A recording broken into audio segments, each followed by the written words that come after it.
Good morning, Kelley Chapel, and happy Men's Day. It gives me great honor and privilege this morning to present Charles Brown to you. Charles Brown and his wife, Deborah Suzette Brown, are very beautiful people. They are indeed men and women of God. Now, Mr. Brown, he's not an ordained minister.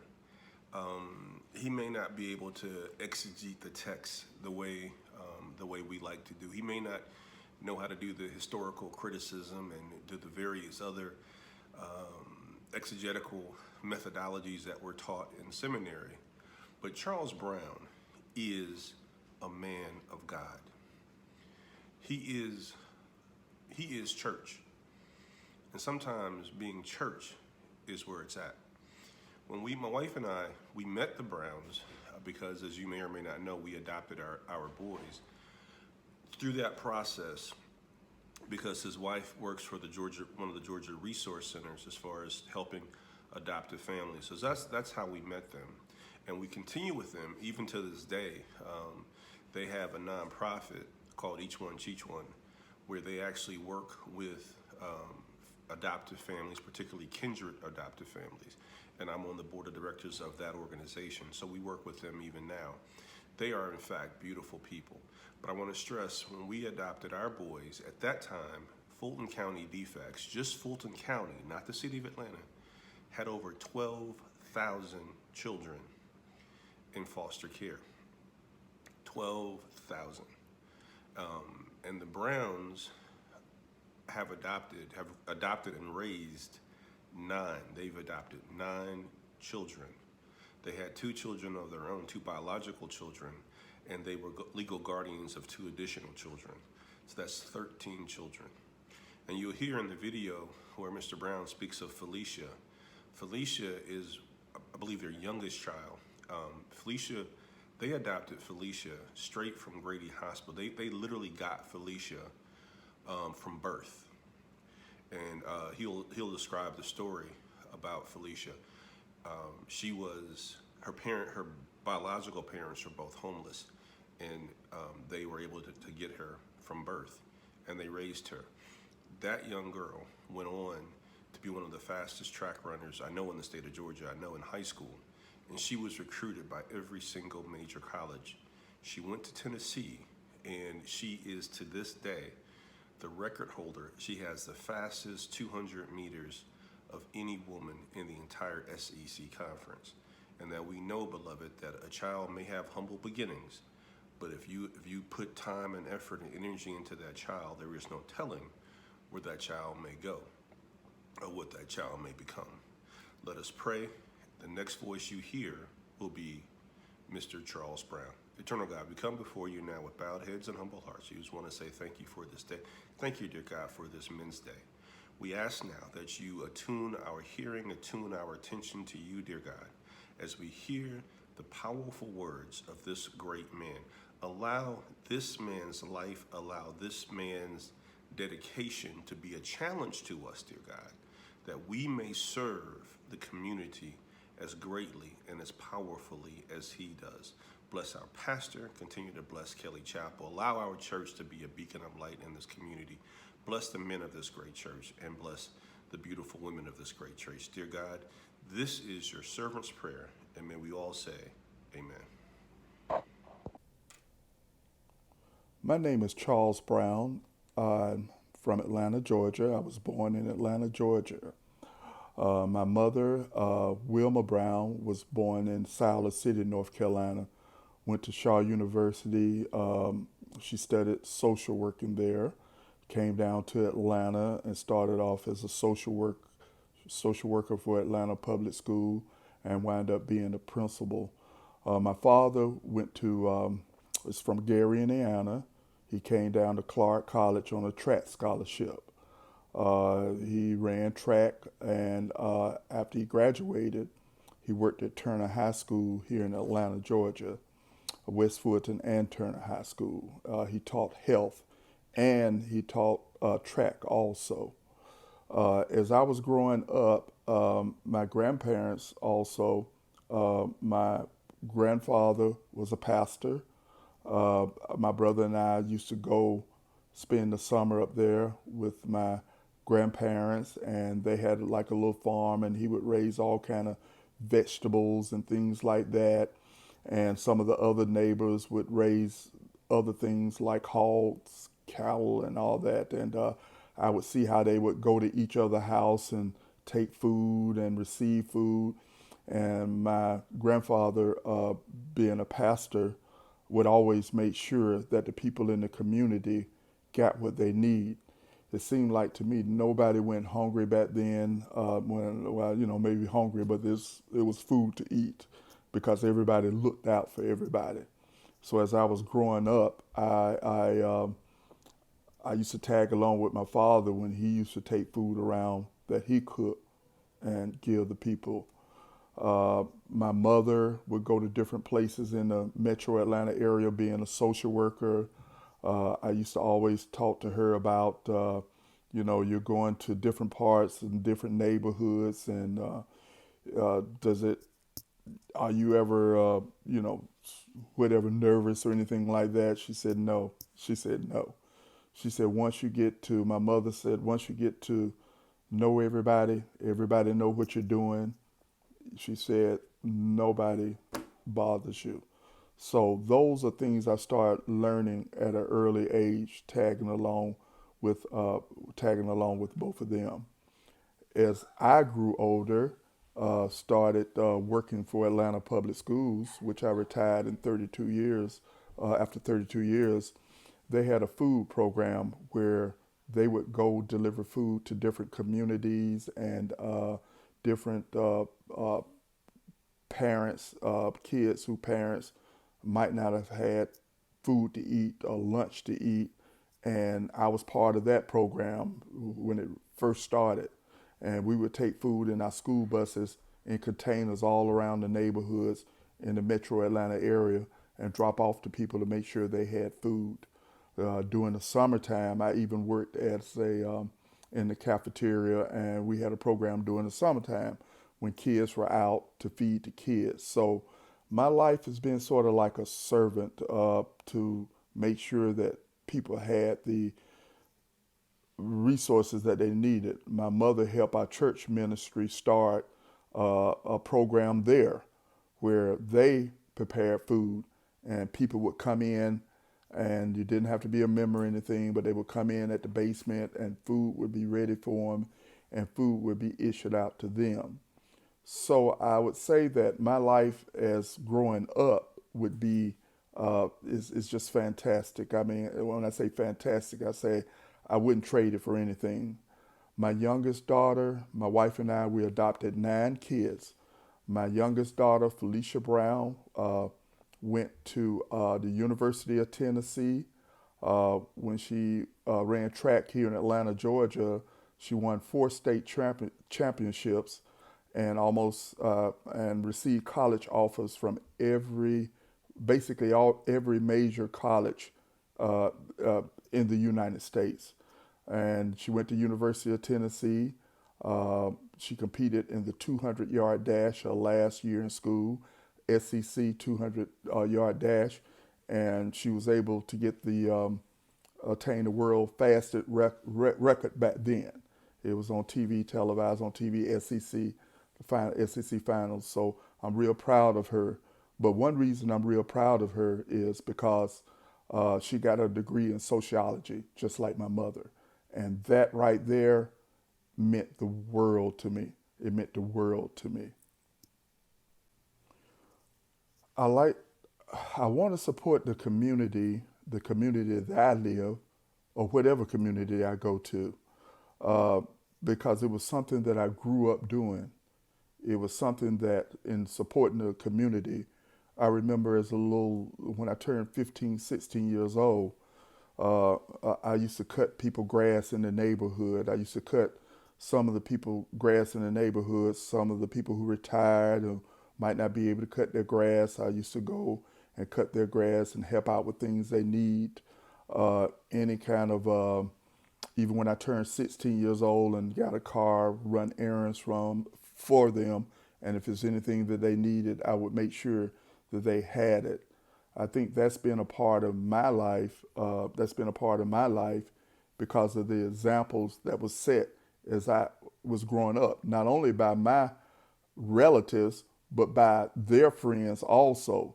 They made sure that everybody around them got the resources that they need.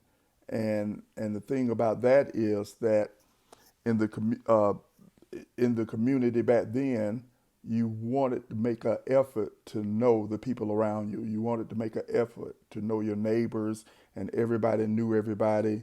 When there was a problem with the food or not getting food or needing resources or even prescriptions, if you couldn't go get your prescription or whatever, uh, all of us, my family and everybody in the neighborhood, made sure that everybody had what they needed.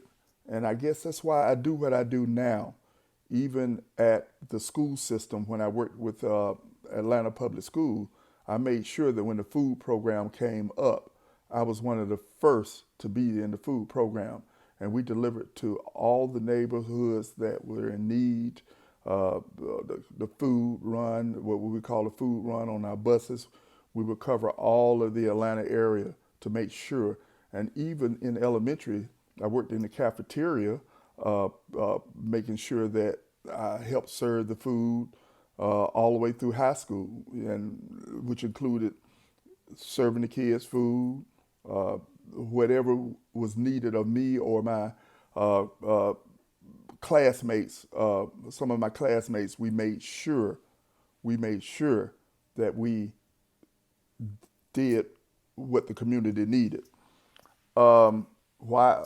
I guess why I did these things, because I grew up doing them. I grew up doing it, so it was just natural to me. And I think some of the my classmates who I grew up with, some of the classmates that I knew, all of us stayed in. Each school was divided into sections. If you went to Frederick Douglass, you was over here in Southwest, Northwest Atlanta. If you went to Turner High School, you was over there near Washington High. But to make a long story short, we all knew each other in the neighborhood. Our parents knew each other, and we made connections with everyone. And it was almost like we sort of knew whatever each one of us needed. And there is a need now. And that's one reason that my wife and I are so particular about making sure that they have their resources.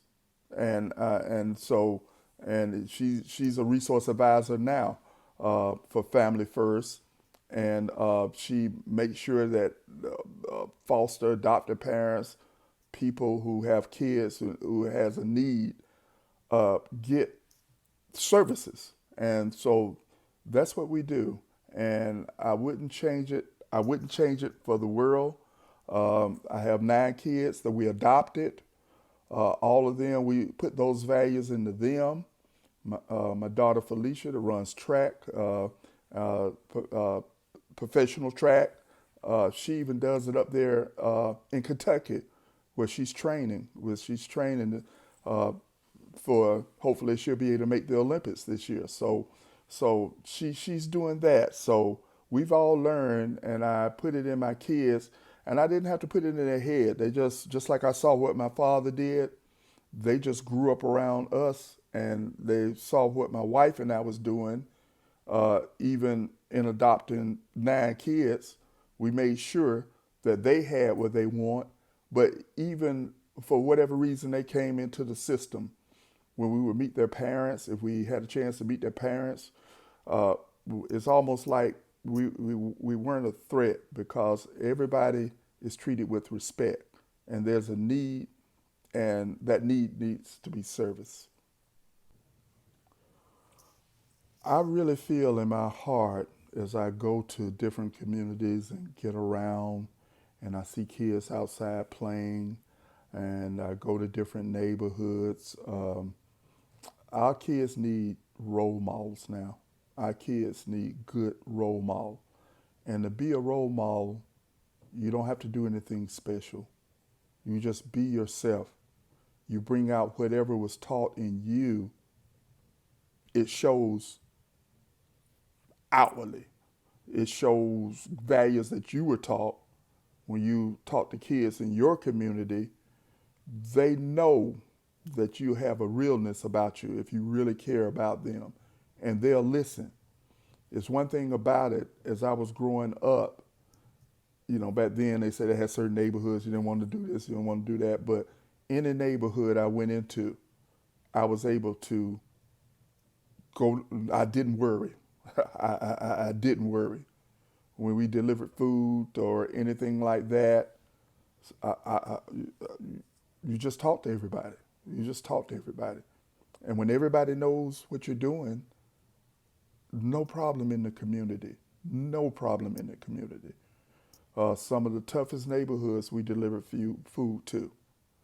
When I get out the car, uh, hello, how you doing? How's everything going? And they talk, they look, because when they see you doing something positive for the community, which we very seldom see right now, we very seldom see that right now.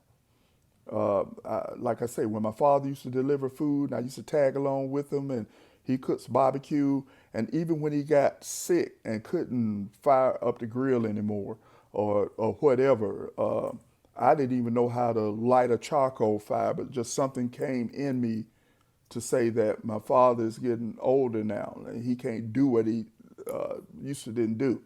So it almost became like inheritance or something. I learned how to cook. I learned how to do this. He gave me pointers and stuff like that. And so we just carry on the tradition. And that's what all of us need to do, because people did it for us. People really did it for us. I can't tell you, not only my mother, my father, but their friends, and you all have people in the neighborhood that you all grew up with. It might not be your immediate family, it might not be immediate kin of yours, but somebody in your neighborhood did something, or somebody in the school system or something did something that lit a little spark in you. So that's all we're trying to do now, is to hit our community again. Because when I go to different communities and stuff, sometimes it's sort of a slight disconnect. But you'll be surprised. Once you start doing things for that community, you'll be surprised at what needs you find out. I make it a point to talk to my neighbors. Whenever my wife and I, after 32 years, we move in a neighborhood, uh, sometimes everybody be to themselves and stuff, and I holler at my neighbor and say, hello, how you doing? I'm Charles Brown. I'm your neighbor, and if there's anything, I'll watch out for you, and I know you're going to watch out for me when I'm at work or whatever. You just start talking, or even if you just happen to go in neighborhoods where you see that there's a need, even if you go to a recreation center or whatever, or either go to the school in your area, elementary school or high school, talk to the social worker there, give her a call and tell her or him a call and say, look, we deliver food to families in need, and if you can give us any recommendation, and families in the neighborhood. I live in Southwest area. I live in Northwest area. We like to bring some resources to them. If they don't want us to bring them to them, we'll bring them to the social worker at the school or give them to you, and you make sure that they get them. There's so many things that can be done now to help our communities out, and we got to do it. Nobody else is going to do it except us. And I just can't tell you, it is still a need. Even though all of us are walking around with cell phones now and it looks like everybody's got it going on, it's still a need. I know that for a fact. And I'm still delivering food now as we speak to certain areas of Atlanta. I'm still doing it now through my wife agency, and whatever there's a need, I'm in my car and I go. It's important for us as black men to work in the community. It's important that our kids have role models. Yes, we know that they have role models, some role models that they deal with, relatives, uncles, cousins, but it's good to see a well-rounded role models also.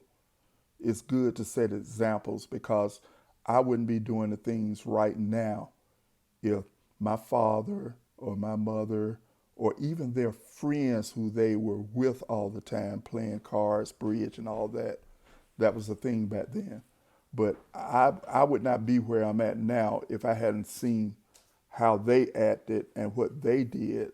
They were like role models, silent role models. And you'll be surprised that when kids look at you and kids see what you do, kids see how you talk to their parents, kids see what you're doing in the neighborhood, and they look up to you, and you just don't know what an influence that has on them, and that has on the community itself, which we need to build up. Don't take anything for granted when you see these kids, because there's a need. There's a need for us as black men to set an example in certain neighborhoods and to get around. And if there are always people you could talk to that can find out resource wise or anything.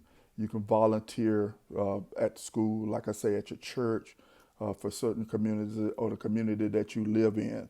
The only thing we're doing is getting ready for this next generation to come up. The only thing we're doing is getting where we can pass the torch to other kids as they grow up.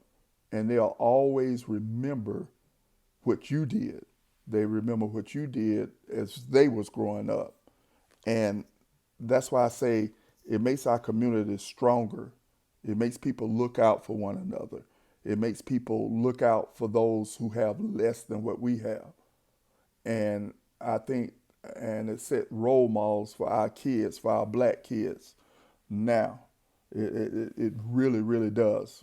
I'm delivering food now to a baseball player that goes to Douglas. And people are coming now, looking at him from different colleges and things like that. He lives with his grandfather, but let me tell you something. Resources mean a lot, mean a lot. So I'm still delivering to families now, and probably won't even know when I'm going to stop. I like to go back to let you know what made a difference in my life. And out of all the kids my wife and I adopted, for whatever reason, Felicia is the apple of my eye.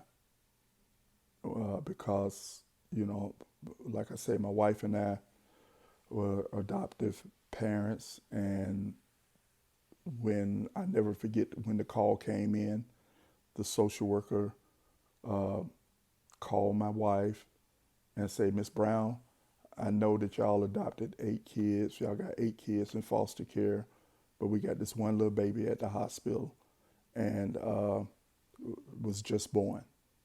And I know you say you don't want any babies, that you don't want any babies, but I just want to let you know." And my wife said, "Okay, Miss Pratt, okay." To make a long story short, my wife couldn't sleep that weekend. She could not sleep that weekend. And she said to herself, she didn't let me know until Sunday evening, but she said to herself, if that baby is still in the hospital, she was just born, because my wife had a career and she was doing things, I'm doing things, but we always made sure that our kids was first. She just made the statement to that if that baby is still in the hospital Monday, we're going to get her. We did get her, Felicia, the love of my life. It's almost like we had 8 girls and 1 boy that we adopted.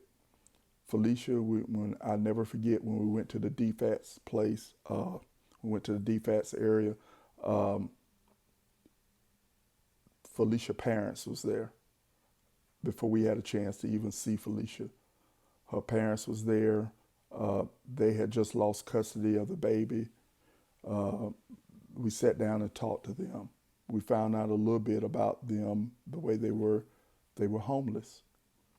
I sat down and talked to the father. Suzette and I sat at the table with him.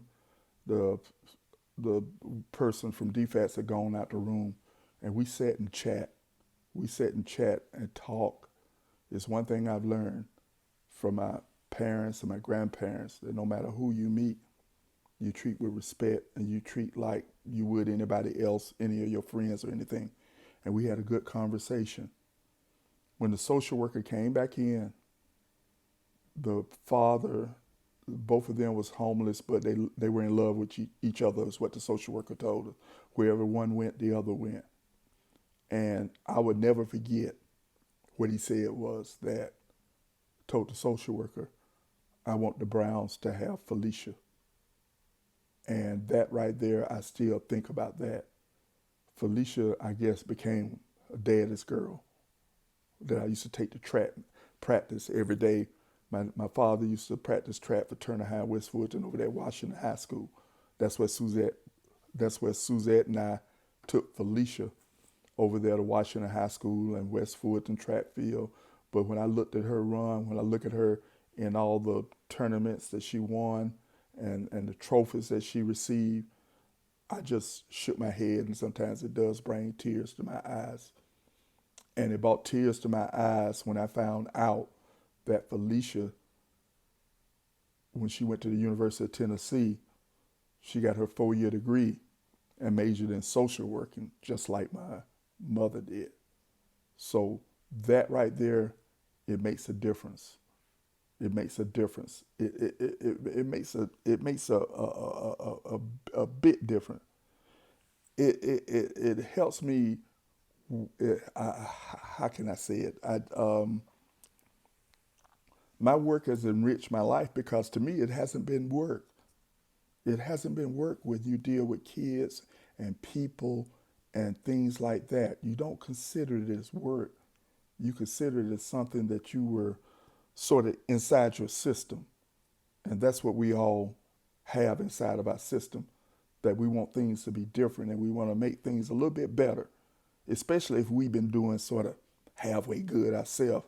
You know, it does something to you when you bring somebody along and this person that you bring along maybe couldn't have done a little bit more than what that you helped them do a little bit more. You help them get over that edge. And that's all life is all about, just helping people get over that edge.